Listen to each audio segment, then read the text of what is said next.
Welcome to today's Shakespeare's The Sonnets, and let's get this started with. Alright. Now, today we're doing sonnet number 14. Not from the stars do I my judgment pluck, and yet methinks I have astronomy, but not to tell of good or evil luck, of plagues, of dearth, or season's quality, nor can I fortune to brief minutes tell, pointing to each his thunder, rain, and wind, or say with princes, if it shall go well. By oft predict that I in heaven find, but from thine eyes my knowledge I derive, and constant stars in them I read such art, as truth and beauty shall together strive. If from thy to store thou wouldest convert, or else of this thee I prognosticate, thy ends is truth, beauty's doom and date. What is this sonnet? Again, it's one of the procreation sonnets, and as soon as the procreation sonnets say, here it's just talking about, as if like our main narrator here, technically Shakespeare, basically says that I can see the future, except I can't see bad luck, I can't see the end of the world, and I can't see how many winters and how long a man will live. What I can see is this one thing: your beauty will be gone if you die, and don't reproduce before that.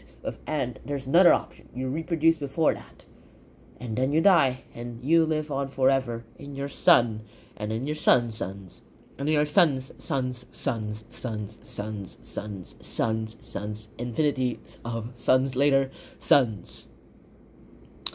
And with that, we get a lot of these not shading things to actually talk about.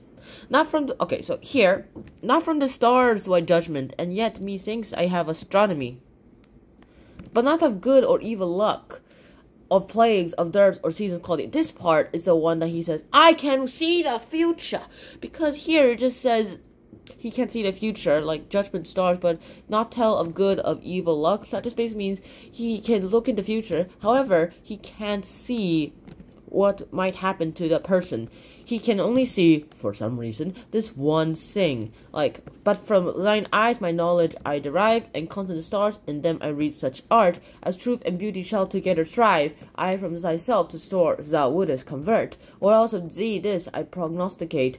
Thy end is truth's beauty, doom, and date. And with that, we have proof that's just basically him saying, I can see that you're going to pass on your beauty if you reproduce before you die. Yeah. So I should probably tell you some of these words first. Story. Oh, let me get my writing tool. Yeah, store just basically means fertility, and beauty's doom and date is like judgment day, like the Bible, when everyone's going to go ahead into judgment. Judge. What's wrong with it? Judgment day. And we have a lot more to actually talk about too. Here, the convert here is just basically mean you're turning into something else. Art, I read such art, that just basically means my knowledge. So I'm guessing that this and this are basically the same meanings and thing. My knowledge, and my knowledge tells me. Those two lines are practically the same thing. Like says, but within my brain, and this one is like, but within my prophesizing. That all works out to say that you're going to die forever if you don't make a son right now. And if the son somehow lives and it does not die in childbirth, that'll work. You're gonna work. Now, what do you make of this sonnet number 14? Don't worry, procreation sonnets are almost at the end. We can finally stop talking about babies, almost. But then again, let's just keep going on about this.